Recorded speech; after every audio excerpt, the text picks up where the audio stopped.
বন্দ্যোপাধ্যায় আমাদের দলের সেনাপতি। অভিষেক বন্দ্যোপাধ্যায়ের মিটিং মিছিল জনসভা করার দরকার নেই এটা বোঝানোর জন্য যে সংগঠনের দায়িত্ব তার কাঁধে আছে। ক্যান্সারে নেই আর ভয়, NCRI হবে এর জয়। আপনাদের ভরসায় নেতাজি সুভাষচন্দ্র বোস ক্যান্সার হসপিটাল। তিনি পেছন থেকে পুরোটাই দেখছিলেন, পুরোটাই নজর রাখছিলেন।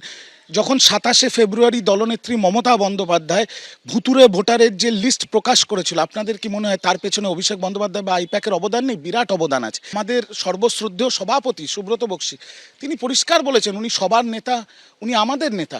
তো এটা প্রকাশ্যে যে আগামী 2026-এর বিধানসভা ভোটে মমতা ব্যানার্জির নেতৃত্বে, অভিষেক ব্যানার্জির সেনাপতিত্বে বাঙালি এবং বাংলার পক্ষে তৃণমূল কংগ্রেস লড়াই করতে প্রস্তুত। অভিষেককে মানুন, অভিষেক বন্দ্যোপাধ্যায়ের হাতেই দলের রাশ, এমনই একাধিক পোস্টে ছেয়ে যাচ্ছে সোশ্যাল মিডিয়া। অভিষেক বন্দ্যোপাধ্যায়ের অনুগামীরা তারা একের পর এক পোস্ট করতে শুরু করেছেন অভিষেক বন্দ্যোপাধ্যায়ের এই প্রত্যাবর্তনের পর। বিধানসভা নির্বাচনকে পাখির চোখ করে এখন থেকে অভিষেক বন্দ্যোপাধ্যায় তিনি দলের সংগঠনের রাশ নিজের হাতেই রাখতে চলেছেন। গতকালের বৈঠকে আমরা দেখেছিলাম একাধিক দিক নির্দেশ করেছেন অভিষেক বন্দ্যোপাধ্যায়, পরবর্তীতে দলের রণকৌশল কি হবে তা ঠিক করতে। অভিষেকের সংগঠনের প্রত্যাবর্তন জানে পোস্টের বন্যা অনুগামীদের, সোশ্যাল মিডিয়ায় অনুগামীদের পোস্টের বন্যা। মমতা বন্দ্যোপাধ্যায়ের অনুমতিতেই সংগঠনে অভিষেকের প্রত্যাবর্তন।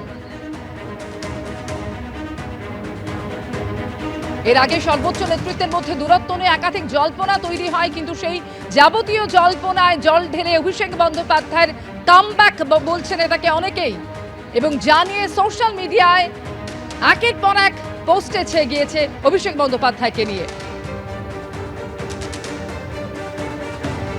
ডায়মন্ড হারবার ছাড়িয়ে এবার দল গোছাতে তৎপর অভিষেক বন্দ্যোপাধ্যায়। একটা দীর্ঘ সময় ডায়মন্ড হারবারের মধ্যে নিজেকে সীমাবদ্ধ রেখেছিলেন, আর এবার বিধানসভা নির্বাচনকে সামনে রেখে দলের একেবারে রাজ্য নেতৃত্বের ভূমিকায়, সক্রিয় ভূমিকায় দেখা যেতে চলেছে অভিষেক বন্দ্যোপাধ্যায়কে।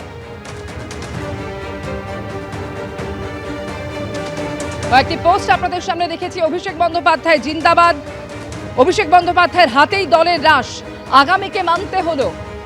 দলের রাশ অভিষেকের হাতেই, অধিনায়কের ভূমিকায় দেখা যাবে অভিষেক বন্দ্যোপাধ্যায়কে। এমনই একের পর এক পোস্টের বন্যা সোশ্যাল মিডিয়াতে। ও তো খারাপ না, তো যোগ্য ছেলে, এ ব্যাপারে তো কোনো সন্দেহ নাই।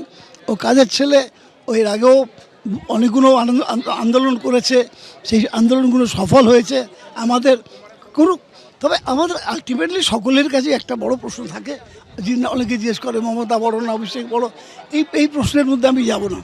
মমতাই আমাদের শেষ কথা বলবেন, কিন্তু তার মধ্যে সংগঠক যারা আছেন তাদের মধ্যে অভিষেক অন্যতম শ্রেষ্ঠ, এ ব্যাপারে কোনো বলার কথা নেই। আগামী নেতা তো মানুষ ঠিক করে দেয়, দলও ঠিক করে দেয়। দল তো নিশ্চয়ই অভিষেকের মধ্যে কিছু পেয়েছে, নিশ্চয়ই তার জন্য সামনে এনেছে, এবং সত্যিকালকে 2 ঘন্টা ধরে বক্তব্য রেখেছে, অসাধারণ।